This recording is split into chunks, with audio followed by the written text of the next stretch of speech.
falta de ar, taquicardia e pensamentos indesejados. Esses são alguns dos sintomas da síndrome do pânico, um transtorno que leva o indivíduo a acreditar que realmente pode estar com uma doença grave e que limita a vida dos que sofrem com a sensação de medo.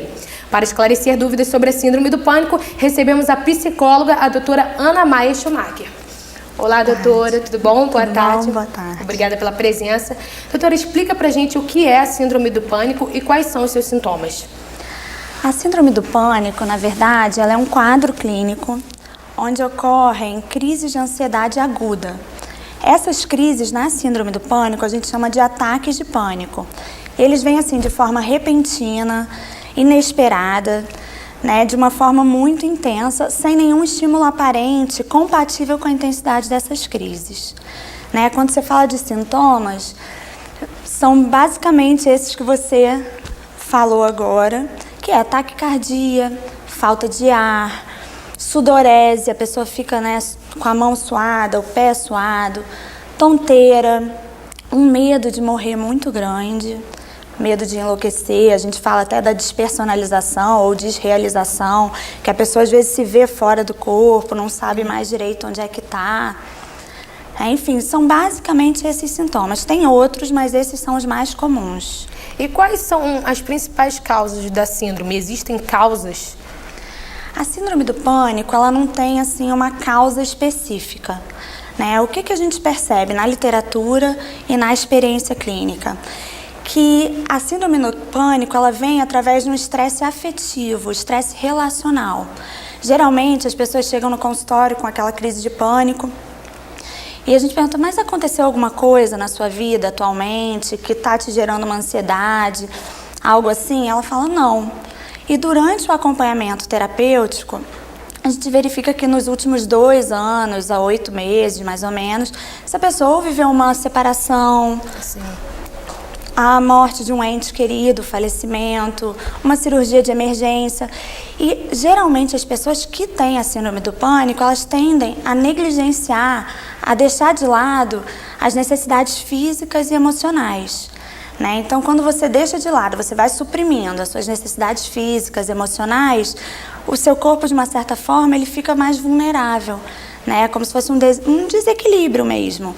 E num momento que você precisa estar bem equilibrada, a crise aparece. Então, nesse caso, perda de um parente, estresse muito alto, e isso pode levar a pessoa a ter ataques de pânico. Na verdade, a gente percebe que as pessoas que têm síndrome do pânico vivenciaram situações de muita emoção, de muito estresse, geralmente ligada à área emocional, psicológica mesmo. E a síndrome, ela atinge mais homens ou mulheres? E existe uma idade com maior propensão? Existe. Ela atinge 2 vezes mais mulheres, Não tem ainda um estudo certo que diga o porquê das mulheres, E geralmente ela aparece em pessoas assim, em torno de uns 30 a 45 anos, o que não exclui a presença da síndrome do pânico em crianças ou pessoas mais velhas. Sim. Mas a maior incidência é nesse público. E ela tem fatores genéticos ou hereditários? Pode estar relacionado com isso? Tem muitos estudos atualmente, tentando comprovar essa ligação. Ainda não tem nada que diga, olha, é genético, Sim. Mas tem estudos que tendem a isso, mas não tem nenhuma comprovação. Então, doutora, quando uma pessoa estiver tendo um ataque de pânico, qual a melhor coisa a se fazer? Quando ela estiver tendo ou uma pessoa que estiver próxima, como pode ajudar? Bom, se essa pessoa, você não sabe ainda que ela tem a crise de pânico, é uma pessoa desconhecida ou até mesmo uma amiga que acabou a primeira vez que ela está apresentando, a melhor indicação é encaminhar para um centro médico, verificar, para fazer o diagnóstico que a gente chama de diferencial. Ver se essa pessoa tem um ataque cardíaco, ver se ela tem um hipo ou hipertireoidismo, que tem sintomas parecidos. Enfim, seria o melhor caminho.